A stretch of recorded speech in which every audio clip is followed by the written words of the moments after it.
Hello everyone, my self Rahul Vyas from P H सेडा। Friends, आज हम बात करेंगे वर्ल्ड ज्योग्राफी में अपरदन के जो प्रक्रम हम पढ़ रहे हैं उसमें आज हम बात कर रहे हैं भूमिगत जल के द्वारा निर्मित विभिन्न स्थलाकृतियों के बारे में। ठीक है, तो मैंने अपरदन के प्रक्रम में आपको नदी का प्रक्रम बताया है। अब हम बात कर रहे हैं भूमिगत जल के द्वारा निर्मित अलग अलग जो है विभिन्न स्थलाकृतियां हमारे अर्थ पर जो निर्मित होती है उनके बारे में हम यहाँ पर डिस्कस करेंगे। तो यहाँ पर हम फर्स्ट ऑफ ऑल जब क्लास स्टार्ट करें तो यह बात आती है कि भूमिगत जल होता क्या है। भूमिगत जल को इंग्लिश में बोला जाता है ग्राउंड वाटर। आखिर ग्राउंड वाटर क्या हम किसे कहते हैं उसके बारे में हम यहाँ पर बात करें पहले। तो हमारा जो पृथ्वी का अर्थ है, अर्थ पर जो सतह है, धरातल जिसकी बात करते हैं हम, भूपर पट्टी बोलते हैं। तो धरातल के नीचे चट्टानों के छिद्रों और दरारों में स्थित जो जल होता है उसको क्या कहा जाता है? भूमिगत जल। आप सभी जो है भूमिगत जल से परिचित होंगे, आप सभी ने जो है इसका यूज भी किया होगा। और आजकल जितना भी हम ज्यादातर जल का यूज करते हैं वो ज्यादातर भूमिगत जल के ही बारे में हम देखते हैं। ठीक है, तो भूमिगत जल आप इससे परिचित होंगे। फिलहाल हम अगर इसकी डेफिनेशन की बात करें तो आप यह कहेंगे कि धरातल के नीचे, ठीक है, सतह के नीचे जो मौजूद होता है, ठीक है, भूमि के अंतर्गत, यहाँ पर आप नॉर्मल इसे कहेंगे भूमिगत जल, यानी कि भूमि के अंदर मौजूद जो जल होता है उसे भूमिगत जल कहा जाता है। ठीक है, और डेफिनेशन में आप यह लिखेंगे कि धरातल के नीचे जो चट्टान होते हैं, चट्टानों में जो छिद्र और दरार पाए जाते हैं, ठीक है, ब्रंच होती हैं, उसमें जो दरारें मौजूद होती है, उसमें जो जल बहता रहता है, ठीक है, उसी को हम क्या कहते हैं? भूमिगत जल कहते हैं। जैसे कि नॉर्मली आपने जब देखते हैं कि हम ग्राउंड वाटर का जो है यूज किस प्रकार से करते हैं, तो हम हैंडपंप के द्वारा जो है भूमिगत जल को प्राप्त करते हैं। इसके अलावा आप बोरिंग, ट्यूबवेल इत्यादि जो हम कहें कि कुएं, इन सभी माध्यमों से आप जो है क्या करते हैं? भूमिगत जल को प्राप्त करते हैं और फिर हम उनका जो है उसका यूज करते हैं। तो आप इस प्रकार से एग्जाम्पल के रूप में भूमिगत जल को पहचान सकते हैं और डेफिनेशन के माध्यम से याद रखिएगा। अब यहाँ पर हम बात कर रहे हैं भूमिगत जल तो क्या होता है, परंतु भूमिगत जल के द्वारा अगर कोई स्थलाकृति निर्मित होती है तो आखिर उसकी क्या क्या जो है शर्तें हैं कि आखिर भूमिगत जल जो है इतना प्रभावशील रहेगा जिसकी वजह से अलग अलग जो विभिन्न स्थलाकृतियां हैं हमारे अर्थ पर वह निर्मित हो। यहाँ पर बात करें हम कि इसकी प्रभाव की शर्तें, यानी कि भूमिगत जो जल है उसका प्रभाव कितना होगा जब जाके कोई स्थलाकृति निर्मित होती है, उसके बारे में यहाँ पर हम चर्चा करें। सबसे पहली शर्त तो यह होगी कि जो चूना पत्थर या डोलोमाइट की जो चट्टानें होती हैं उन्हीं क्षेत्रों में जो भूमिगत जल होता है वह अपना जो है प्रभाव दिखा पाता है। हमारे अर्थ पर बहुत सारे क्षेत्र ऐसे हैं जहां पर चूना पत्थर और डोलोमाइट जो एक घुलनशील जो चट्टानें होती है, ठीक है, जो एक कमजोर प्रकृति की चट्टानें होती हैं, वह अगर किसी एरिया में पाई जाती है तो वहां पर जो भूमिगत जल होगा वही भूमिगत जल जो है इन चट्टानों पर, जैसे कि चूना पत्थर और डोलोमाइट की चट्टानें, इन पर ज्यादातर जो है उनको प्रभाव जो है इन पर डालेगा, क्योंकि वह चट्टानें जो होती हैं वह क्या हो जाती है? आसानी से घुल जाती हैं। तो इस प्रकार से एक शर्त तो यह होनी चाहिए। दूसरी शर्त इस प्रकार से है कि पर्याप्त स्थलाकृतिक उच्चावच होने चाहिए। अगर किसी क्षेत्र में वहां पर भूमिगत जल के द्वारा कोई स्थलाकृति का निर्माण होता है तो वहां पर जो उसकी स्थलाकृति है, स्थलाकृति का मतलब जो उसका एरिया है, ठीक है, उसके जो सतह है, सरफेस है, वह उस एरिया में जो है कुछ उच्चावच मौजूद होने चाहिए। उच्चावच का तात्पर्य कुछ उठे हुए जो है भूभाग के हिस्से होने चाहिए, जिससे वहां पर क्या हो कि जो भूमिगत जल हो उनसे चट्टानों से होकर एक जगह से दूसरी जगह जो है वह क्या हो कि एक स्पीड से गमन कर सके, प्रवाहित हो सके। तो उसके लिए वहां पर क्या हो? पर्याप्त स्थलाकृतिक उच्चावच होने चाहिए कि ऊंचे उठे हुए हिस्से होने चाहिए और फिर वहीं पर कोई स्थल भाग फिर नीचे धसा हुआ भी होगा। तो इस प्रकार से एक भूमिगत जल को एक डायरेक्शंस मिल जाती है प्रवाह होने के लिए। इसके बाद तीसरी जो कंडीशन है इसके प्रभाव की शर्तों की, उसमें आता है पर्याप्त वर्षा क्षेत्र। अब अगर अर्थ का कोई ऐसा स्थान होगा जहां पर खूब बारिश होती है, ठीक है, ज्यादातर जो है वहां पर बारिश होगी, तो ज्यादातर अगर वहां पर बारिश होगी तो वहां का जो ग्राउंड वाटर है यानी भूमिगत जल होगा वह भी क्या होगा? ज्यादा होगा। तो यानी कि जिस किसी भी एरिया में अगर बारिश होगी तभी तो वहां पर जो है भूमिगत जल मौजूद होगा। उसी के अनुसार वहां पर उसकी भूमिगत जल की जो मात्रा है वह भी किस पर डिपेंड करती है? वर्षा पर। तो पर्याप्त वर्षा होगी तभी तो वहां पर भूमिगत जल जो है वह क्या करेगा? अपना प्रभाव दिखा पाएगा चट्टानों पर। उसके बाद लास्ट शर्त है होनी चाहिए कि घुलनशील चट्टानों में संधियों का विकास होना चाहिए। घुलनशील चट्टानें जैसे कि मैंने आपको बताया अभी कि चूना पत्थर होगी, डोलोमाइट चट्टानें हो गई, जो कमजोर चट्टानें होती हैं जो आसानी से जल के द्वारा घुल जाती हैं, उन घुलनशील चट्टानों में क्या होना चाहिए, संधियों। संधियों का तात्पर्य होता है, इंग्लिश में कहा जाता है इसे जॉइंट्स। जॉइंट्स का मतलब उसमें अगर चट्टानों में जोड़ होगा तो वहां पर क्या होगी, कुछ उन्हें जल को प्रवाहित होने के लिए जो है कुछ स्थान मिल जाएगा वहां पर इन जॉइंट्स के माध्यम से। तो अगर वहां पर उन घुलनशील चट्टानों में क्या हो, जॉइंट्स का विकास होगा, डेवलपमेंट होगा, तो वहीं पर क्या होगा, भूमिगत जल अपना जो है प्रभाव दिखा पाएगा। तो भूमिगत जल क्या होता है और भूमिगत जल कहाँ किस स्थान पर या किस कंडीशंस में वह अपना एक्शन दिखा पाएगा, ठीक है। तो ये दोनों चीज आप याद रखिए। अब हम आगे बात करेंगे यहाँ पर इससे बनने वाली जो है अलग अलग स्थलाकृतियों के बारे में। भूमिगत जल प्रक्रम की बात करें अगर, तो इसमें भी दो प्रकार से भूमिगत जल जो है अपने एक्शंस की मदद से क्या करता है, कोई स्थलाकृति का निर्माण करता है। तो हमने भूमिगत जल की क्रिया के आधार पर इसे दो रूप में बांटा है। एक है अपर्दनात्मक स्थल रूप, ठीक है। अपर्दनात्मक का तात्पर्य वही है कि अपर्दन जो क्रिया होती है यानी कि कटाव करने की क्रिया, उसके माध्यम से अगर कोई स्थलाकृति निर्मित होती है तो उसे कहते हैं हम अपर्दनात्मक स्थलाकृति। इसके बाद एक है एक और निक्षेपणात्मक जो है स्थल रूप। अब निक्षेपणात्मक का मतलब कि किसी जो है अपर्दन की हुई जो है अवसाद हो, किसी एक जगह उसको निक्षेप कर देना यानी उसका जमाव कर देना, तो उससे जो निर्मित स्थलाकृति को हम कहते हैं निक्षेपणात्मक स्थलारूप। तो इस प्रकार से भूमिगत जल भी दो प्रकार की स्थलाकृतियां बनाता है। अपर्दनात्मक में बहुत सारी स्थलाकृतियां आती है जैसे कि विलयन रंध्र, घोल रंध्र, निपाती रंध्र, और यहाँ पर आप देख पाएंगे कि इसमें घाटी सिंह, युवाला, ठीक है, और घोल रंध्र, ये सभी इसी में आती है। इसके बाद अगर निक्षेपणात्मक की अगर हम बात करें तो इसमें आपको मिलेगा जैसे कि एक गुफा का जो निर्माण है, इसके बाद स्टेलेक्टाइट, फिर स्तंभ, स्टेलेग्माइट, और भी बहुत सारी स्थलाकृतियां जो इसी प्रकार से निर्मित होती, सभी के बारे में हम यहाँ पर अब डिस्कस करेंगे। और स्टार्ट करते हैं फर्स्ट स्थलाकृति के बारे में। तो इसमें हम बात करें कि घोल रंध्र। घोल रंध्र यानी कि सिंक होल। अब सिंक होल से जो है भूमिगत जल किस प्रकार निर्मित करता है, यहाँ पर पहले हम इसकी चर्चा की बात करें तो यहाँ पर आप देखेंगे कि जल की घुलनशील जो क्रिया होती है इसके कारण सतह पर अनेक छोटे छोटे छिद्रों का क्या होता है, विकास हो जाता है, जिन्हें कहा जाता है घोल रंध्र। अगर एग्जाम्पल के रूप में अगर मैं बात करूं तो आपके सभी के घर में जो है आपने एक हाथ धोने का जो है बेसिन देखा होगा, उसको जो है बोला जाता है सिंक।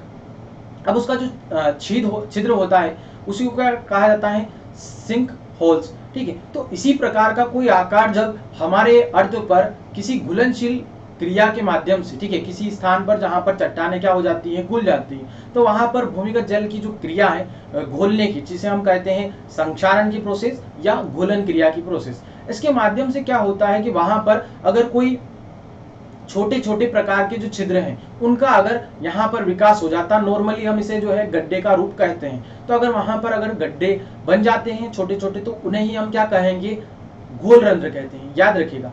तो यहाँ पर आप चित्र में देख पाएंगे कि यह जो है एक घोल रंध्र है, इसकी जो गहराई होती है वह काफी कम होती है और बिल्कुल हम कहें कि जो प्राइमरी स्टेज है, ठीक है, कोई अगर गड्ढा भूमिगत जल के द्वारा निर्मित होता है तो उसे हम कहते हैं घोल रंध्र। जैसे कि आप यहाँ पर इमेज में भी देख पाएंगे कि यह एक सिंक होल्स की इमेज है।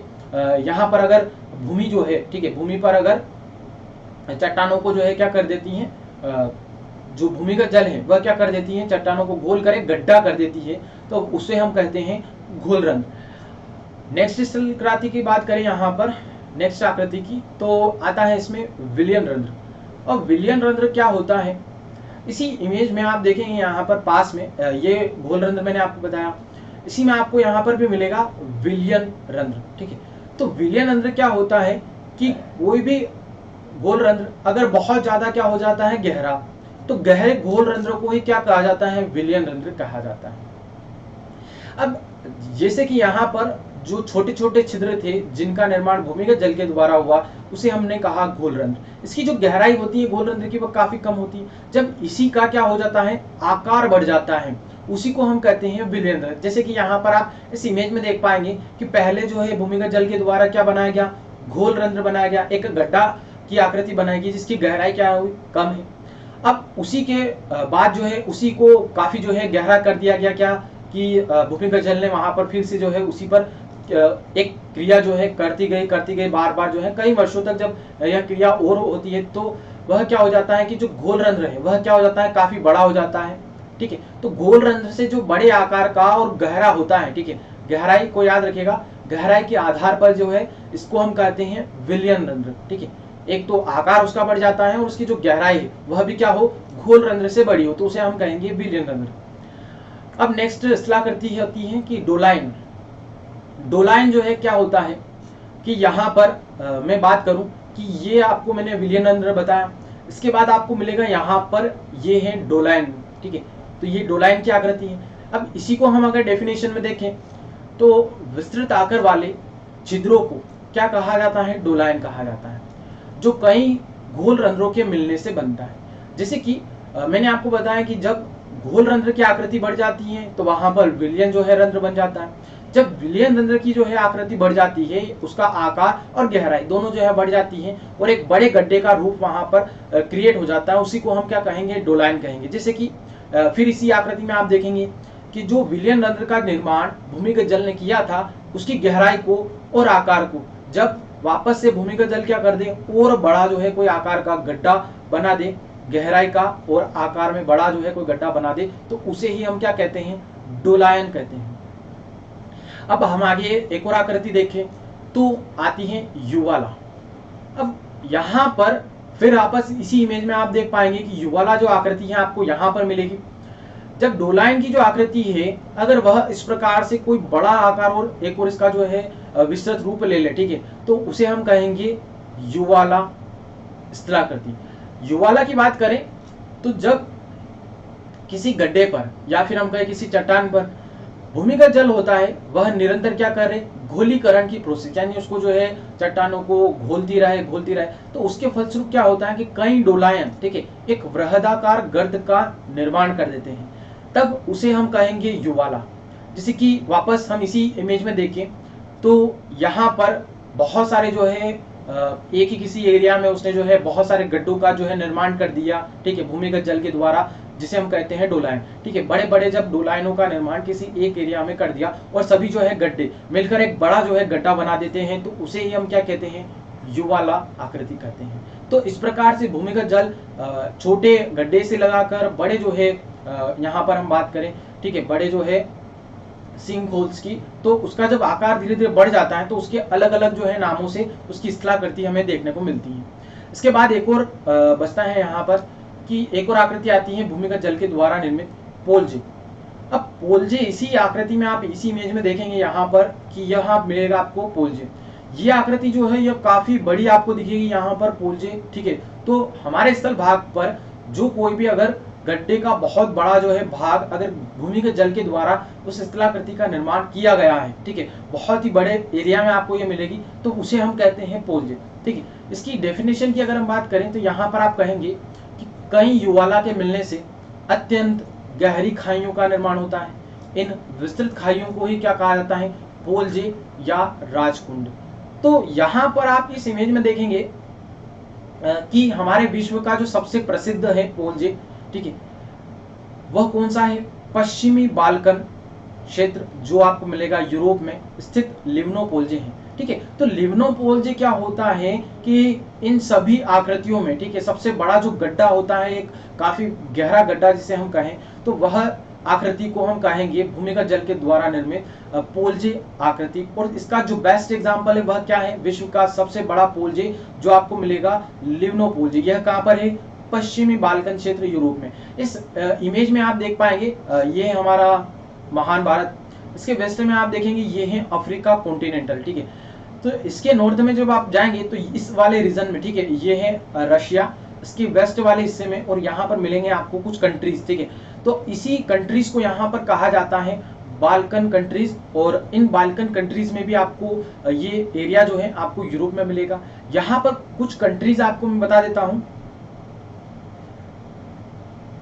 ठीक है, तो यहाँ पर ये सभी जो है बाल्कन कंट्रीज है, जिसमें आपको मिलेगा रोमानिया, ठीक है, फिर स्लोवानिया, फिर इसके बाद आपको यहाँ पर बोस्निया, फिर इसके बाद निग्रो, कोसोवो, ऐसे बहुत सारे जो है, अल्बानिया, ग्रीस, फिर यहाँ पर आपको मिलेगा टर्की, बुल्गारिया, ये सभी जो कंट्रीज है जो कहाँ पर है, जहाँ पर है इटली, इटली के वेस्ट में, ठीक है, ये है एड्रियाटिक सागर बीच में, इसके वेस्ट में जब आप जाएंगे यहाँ पर, तो यहाँ पर आपको मिलेगा ये सभी जो है बाल्कन कंट्रीज। और इसमें भी जब हम बात करें कि ये लिम्नोपोल कहाँ पर स्थित है, तो यह है बोस्निया वाले रीजन में ज्यादातर। बाकी ये बहुत सारे जो है पूरे भूभाग को कवर करता हुआ एक विस्तृत गड्ढा है जिसे हम कहते हैं लिम्नोपोल।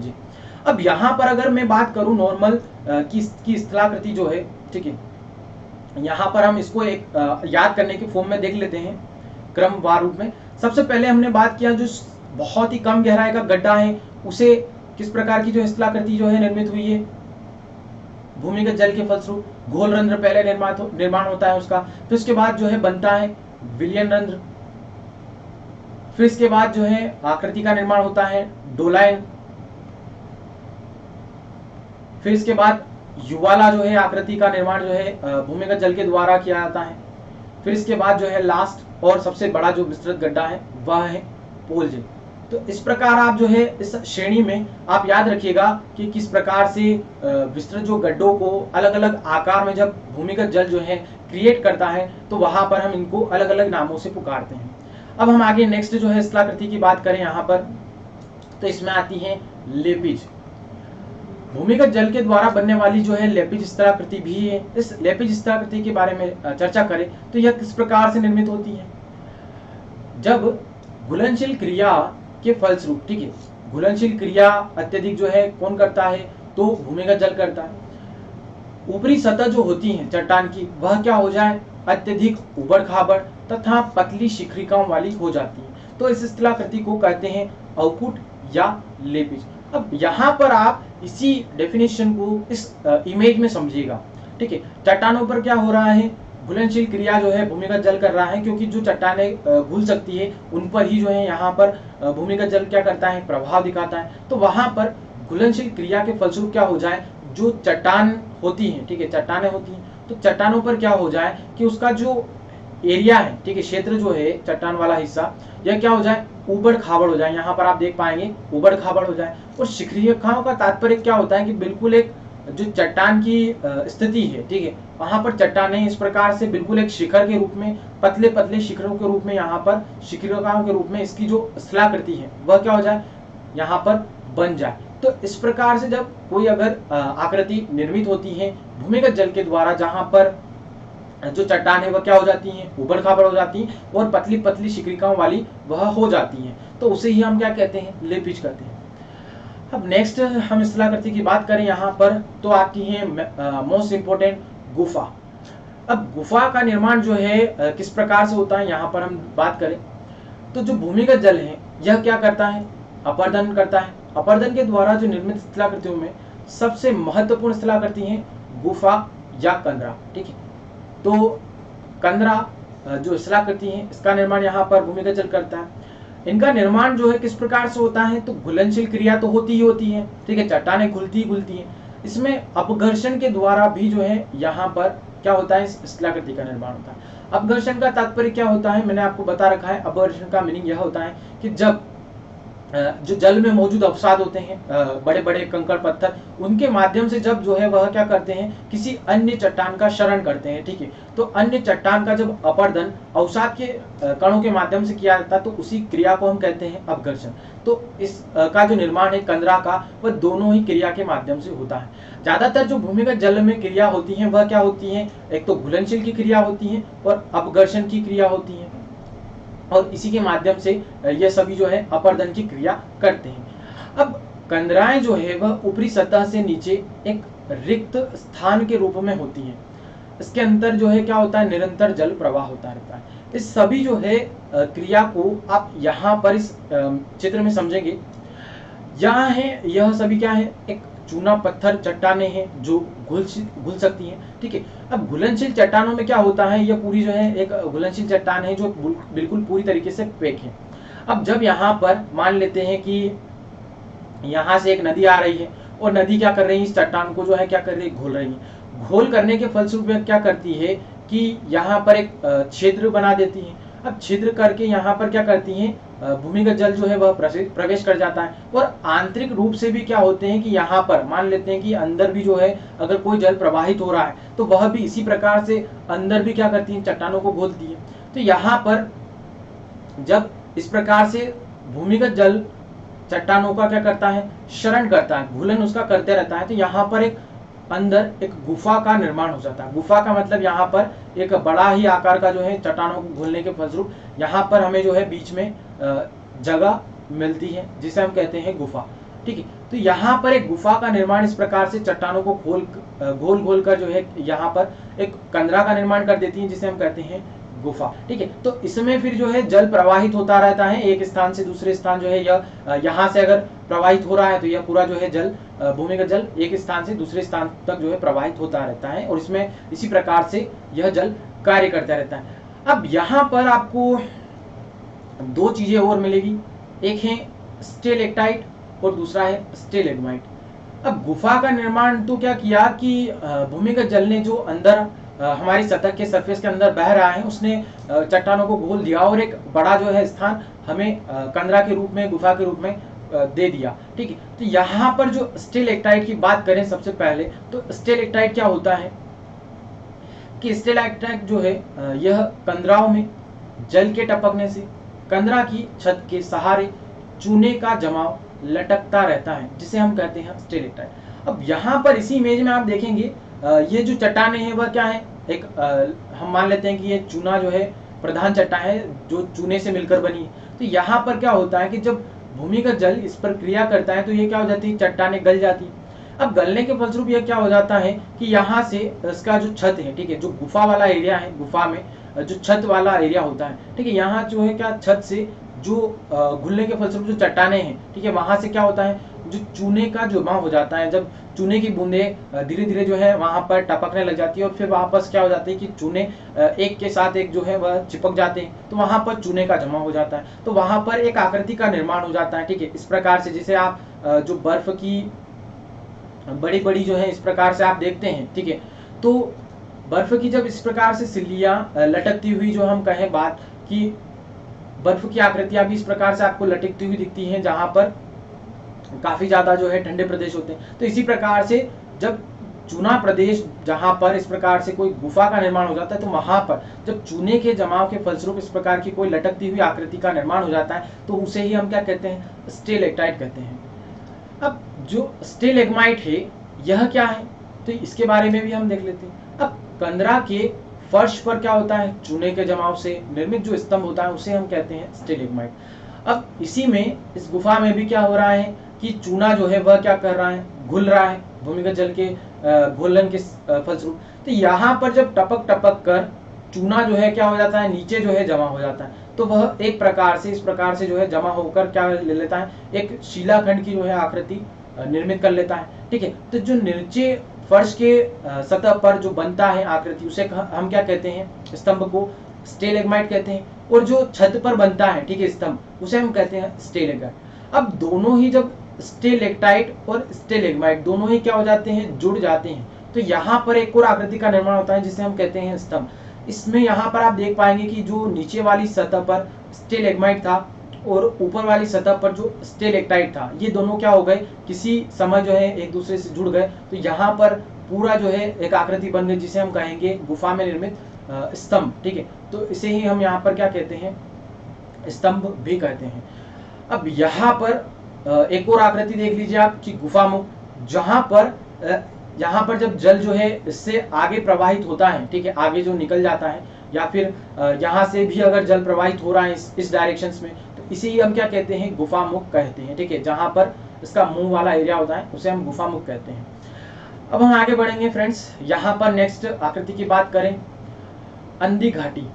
अब ब्लाइंड वैली क्या है और इसका निर्माण किस प्रकार से भूमिगत जल करता है, तो सबसे पहले यहाँ पर हम इसको परिभाषा में देख लेते हैं कि जब विलयन रंध्र नदी के प्रवाह मार्ग के बीच आ जाता है तो नदी उसमें गिरकर विलीन हो जाती है, जिससे नदी की आगे की जो घाटी है वह क्या हो जाती है, शुष्क हो जाती है, जिसे क्या कहा जाता है, अंधी घाटी कहते हैं। अब हम इसी को फिर से इमेज में समझेंगे, चित्र में समझेंगे। तो क्या होता है कि मान लेते हैं ये पूरी जो है क्या है, एक सरफेस है, ठीक है, कोई चट्टानी वाला एरिया है, जो घुलनशील चट्टानें होती हैं। अब वहां पर क्या हो रही है कि एक नदी प्रवाहित हो रही है, ठीक है, यहाँ पर आप देख पाएंगे यह एक नदी है। तो नदी जो है क्या हो रही है, प्रवाहित हो रही है। अब यहाँ पर जब घुलनशील चट्टानों पर क्या करती हैं, वह विलयन रंध्र का निर्माण करती है। अभी हमने बात की, तो यहाँ पर मान लेते हैं कि यहाँ पर जो है एक विलयन रंध्र का निर्माण हुआ। अब इस चट्टान पर जब विलयन रंध्र का निर्माण हुआ तो इस गड्ढे में क्या होने लगी, वह नदी जो है अंदर प्रवेश हो गई। अब जब इस विलयन रंध्र में नदी जो है प्रवेश हो गई तो उसने क्या किया कि इस विलयन रंध्र को और गहरा कर दिया और अंदर जा जाकर जो है उसमें क्या हो गई, नदी अब उस गड्ढे को ही क्या करने लग गई, घोलने लग गई, ठीक है। तो यहाँ पर हो गई कि जो नदी बह रही थी किसी सरफेस पर, चट्टानों पर, तो वह अब इस अंदर वाले एरिया में क्या हो गई, प्रवेश कर गई और उसमें जो है विलीन हो गई, उसी में जो है वह समाहित हो गई। तो जब कभी पहले नदी पूरी सरफेस पर यहाँ पर जो है बह रही थी, अब यह जो है किसी कारणवश, ठीक है, विलयन रंध्र के वहां पर बनने के फलस्वरूप उसमें नदी जब विलीन हो गई तो यहाँ पर अब नदी जो है आगे नहीं जा सकती क्योंकि वह इस डायरेक्शन में चली गई नीचे की ओर। तो यहाँ पर ये जो हिस्सा है जहां पर क्या हो गई, नदी जो है गायब हो गई, ठीक है। तो यहाँ पर इसे हम कहेंगे अंधी घाटी। और जो आगे वाला एरिया है, ठीक है, ये वाला एरिया, इसे हम कहेंगे शुष्क घाटी, क्योंकि यहाँ पर अब नदी जो है प्रवाहित नहीं हो रही है। तो नदी के आगे की जो घाटी होती है उसे हम कहेंगे शुष्क घाटी, और जहां पर नदी जो है गायब हो जाती है उसे हम कहते हैं अंधी घाटी, ठीक है। तो यहाँ पर जो ये चूना पत्थर की जो है चट्टानें होती हैं, और यहाँ पर आप देख पाएंगे ये अभेदी चट्टानें, जो कठोर वाली चट्टानें होती हैं, ठीक है। तो इसके आसपास वाली जो कठोर चट्टानें होती है वह तो क्या हो जाती हैं, क्योंकि वह स्थिर रहती हैं, क्योंकि वह आसानी से घुल नहीं पाती है नदी के जल के द्वारा। और जो मुलायम चट्टानें होती हैं, जैसे कि जो चूना पत्थर की चट्टानें, घुलनशील वाली चट्टानें होती हैं, तो वह घुल जाती हैं। तो वहीं पर जो है इस प्रकार की कोई अगर स्थिति निर्मित होती है तो उसे हम कहते हैं ब्लाइंड वेले, जहां पर नदी क्या हो जाए, गायब हो जाए। जैसे कि फॉर एग्जाम्पल आप देखेंगे यहाँ पर हमारे इंडिया में भी एक लूनी नदी है, ठीक है। तो लूनी नदी भी जो है वह क्या हो जाती है, गायब हो जाती है। फिर भी यहाँ पर इसका प्रॉपर रीजन तो मैं यह नहीं कहूंगा कि अंधी घाटी के निर्माण के होने के फलस्वरूप ही जो है लूनी नदी गायब हो जाती है, ठीक है, क्योंकि लूनी नदी जो है वह क्या होती है, दलदल वाले जो है एरिया में प्रवेश करती हैं। तो इसलिए यहाँ पर आप इस प्रकार से याद रख सकते हैं कि जो लूनी नदी है वह भी इस प्रकार की कोई क्रिया करती है। अब यहाँ पर हम आगे नेक्स्ट स्थलाकृति की बात कर लेते हैं। इसमें आता है टेरा रोसा।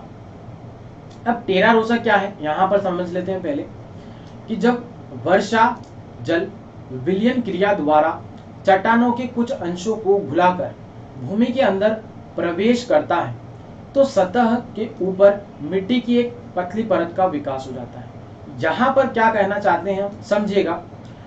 क्या हो रहा है कि जब वर्षा जल किसी अगर स्थान पर क्या हो रही है कि वर्षा हो रही है, वहां का जो वर्षा जल होता है वह क्या करता है, उस चट्टानों को घोलता है, यानी कि विलयन की क्रिया करता है। अब विलयन की क्रिया के फलस्वरूप क्या होता है, चट्टानों के कुछ अंश क्या हो जाते हैं, घुल जाते हैं, और वह क्या चले जाते हैं, भूमि के अंदर प्रवेश कर जाता है। तो सतह के ऊपर जो है क्या हो जाते हैं, मिट्टी की एक परत हो जाती है। अब जिस किसी भी एरिया पर इस प्रकार की क्रिया होती है तो वहां पर आप देखेंगे कि अगर ये धरातल है, ठीक है, ये धरातल है मान लेते हैं, और यहाँ से क्या कर रही है नदी जो है, यहाँ पर हम वर्षा जल को मान रहे हैं अभी, तो वर्षा जल जो है वह क्या कर रहे हैं, यहाँ पर चट्टानों को घोल रहे हैं, और यहाँ पर वह क्या कर लेता है, वर्षा जल तो क्या चलाता है, अंदर की ओर चला जाता है भूमि के अंदर, और वह क्या करता है कि सतह के ऊपर, ठीक है, जो सरफेस है धरातल पर, यह क्या कर लेता है, यहाँ पर मिट्टी को बिछा देता है। अब मिट्टी की जो परत का जो है यहाँ पर विकास होता है, इसी को हम क्या कहते हैं, टेरारोसा। जैसे कि यहाँ पर एक इमेज आपको दिखेगी, इसी को हम कहते हैं टेरारोसा, जो सरफेस पर वर्षा जल के माध्यम से क्या हो जाए कि पूरी एक मिट्टी की परत जम जाती है, ठीक है, तो उसी को हम कहते हैं टेरारोसा। अब इस मिट्टी में क्या होता है, हमें क्ले, ठीक है, मिट्टी, क्ले को हिंदी में बुलाता है मिट्टी, और चूना तथा लोहा की जो है इसमें आपको प्रधानता देखने को मिलेगी। तो इस टेरारोसा में जो है क्ले, चूना और लोहा, ठीक है, ये सभी जो है इसमें आपको मिलेंगे, क्योंकि इसमें जो है वर्षा जल का योगदान होता है, और फिर वर्षा जल ही क्या हो जाता है, जब वह भूमि में प्रवेश कर जाता है तो वह एक भूमिगत जल होता है। इसलिए यह स्थलाकृति भी क्या होती है, एक भूमिगत जल के द्वारा निर्मित स्थलाकृति होती है। इसके बाद हम बात करेंगे लास्ट ह्यूम्स की। जो ह्यूम्स जल यहाँ पर भूमिगत जल के द्वारा निर्मित स्थलाकृतियां ह्यूम्स यह किस प्रकार से बनती हैं? तो जब चूना पत्थर प्रदेशों में घुलन क्रिया से अधिकांश चूना पत्थर चट्टानें क्या हो जाती हैं? घुल जाती हैं। तो अंततः ऐसी सतह का विकास होता है जो सिलिका प्रधान अघुलनशील चट्टानों से निर्मित होता है। इस सतह के मध्य कठोर चट्टानों के अवशिष्ट क्या होते हैं? टीले दिखाई देते हैं। अब इस इमेज में आप देखिएगा यहाँ पर कि हम ह्यूम्स किसे कहते हैं। ये है ह्यूम्स, ठीक है। यहाँ पर आप जब इस ह्यूम्स की बात करें तो क्या है कि ये जो पूरा एरिया था किसी समय यह क्या था? घुलनशील चट्टानों से जो है बना हुआ था। अब जो कमजोर चट्टानें होती हैं जो घुल जाती हैं आसानी से भूमिगत जल के द्वारा, वहां पर क्या हो जाएगा? वहां पर एक यहाँ पर हम कहें कि सभी जो है एक प्लेन मैदान जो है बन जाएगा। और इस पर जो कठोर चट्टानें हैं, ठीक है, कठोर चट्टानें क्या होगी? वह घुल नहीं पाएगी, तो वह क्या हो जाएगी? एक बड़े बड़े जो है टीले के रूप में जो है उसी स्थान पर जो है मौजूद रहेगी। तो इन्हीं कठोर जो टीले जो बच जाते हैं घुलनशील क्रिया के फलस्वरूप, तो इन्हीं जो है अवशिष्ट टीलों को, जो बचे कुछ टीले होते हैं, इन्हीं को हम क्या कहते हैं? ह्यूम्स स्थलाकृति कहते हैं, ठीक है। तो इस प्रकार से जब भूमिगत जल की क्रिया के फलस्वरूप जो कठोर चट्टानें किसी अगर एरिया में बच जाती हैं तो उसी को हम कहते हैं ह्यूम्स। विशेषकर जो फ्रांस और यूगोस्लाविया कंट्रीज हैं इनमें इन्हें कहा जाता है ह्यूम्स, तथा इसे प्यूर्टो एवं मध्य अमेरिका देशों में क्या कहा जाता है? हेस्टेक, और क्यूबा में इन्हें कहा जाता है मोगोटस, ठीक है। तो अलग अलग स्थानों पर इसको अलग अलग स्थलाकृति को यहाँ पर अलग अलग नामों से जाना जाता है, ठीक है। तो ह्यूम्स किसे कहा जाता है? याद रखिएगा। अब यहाँ पर फ्रेंड्स हमारी जो क्लास है उसका दी एंड होता है। आपके लिए आज का जो है क्वेश्चन रहेगा कि भूमिगत जल से बनने वाली स्थलाकृतियों का जो है आप वर्णन करेंगे। इसको आप लिखेंगे 150 वर्ड लिमिट में, और ये आज का जो है आपका क्वेश्चन ऑफ टुडे वीडियो है।